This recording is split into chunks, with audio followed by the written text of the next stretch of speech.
శంకర్ ఇచ్చిన షాక్ దెబ్బకు ముందు ఒప్పుకున్న సినిమాను పక్కన పెట్టి మరి విశ్వంబర ఒప్పుకున్న చిరంజీవి ఈసారి కథలను ఓకే చేసే విషయంలో దూకుడు చూపించడం లేదు. ఆచితూచి అడుగులు వేస్తున్నారు. ఇప్పటికే 5గురు మార్కెట్ ఉన్న దర్శకులు కలిసినప్పటికీ స్క్రిప్ట్ విషయంలో ఏకాభిప్రాయం రాకపోవడం వల్ల గ్రీన్ సిగ్నల్ ఇవ్వలేదు. అయితే 5G జనరేషన్ కుర్ర డైరెక్టర్తో మెగాస్టార్ చేతులు కలిపిన ఫ్యాన్స్ కోరిక తీరేలా ఉంది. నాని దసరాతో ఆదిరిపోయే ఎంట్రీ ఇచ్చిన శ్రీకాంత్ వదలకు చిరు ఆమోదం తెలిపినట్టు ఫిల్మ్ నగర్ అప్డేట్. పారడైజ్ అయ్యాక ఇది సెట్స్ పైకి వెళ్తుందట. వైజయంతి మూవీస్ బ్యానర్స్ మీద అశ్విని దత్ నిర్మిస్తారని టాక్.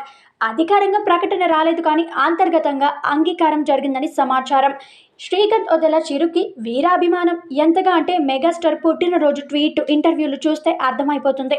దసరా ఓపెనింగ్ సీన్లో వచ్చి కళ్ళు కాంపౌండ్ ఎపిసోడ్ టీవీలో చూపించేందుకు చిరంజీవి పాటే పలు చోట్ల రిఫరెన్స్లు వాడుతూనే వచ్చాడు. అంత ఫ్యానిజం ఉన్న శ్రీకాంత్ వదల నిజంగా తన అభిమాన హీరోని డైరెక్ట్ చేసి ఛాన్స్ వస్తే ఏ స్థాయిలో ఎలివేట్ చేస్తాడో వేచి చూడాలి. కాకపోతే ప్రాజెక్టు మొదలవ్వడానికి 6-7 ఏళ్ళు టైం పడుతుందని చెప్తున్నారు. విశ్వంబర తప్ప చిరంజీవి ఇప్పటిదాకా ఏ కొత్త సినిమా ప్రకటించలేదు. నెమ్మదిగా ఆయన పర్వాలేదు, బెస్ట్ ఇవ్వాలనే ఉద్దేశంతో జాగ్రత్తగా నిర్ణయాలు తీసుకుంటున్నారు.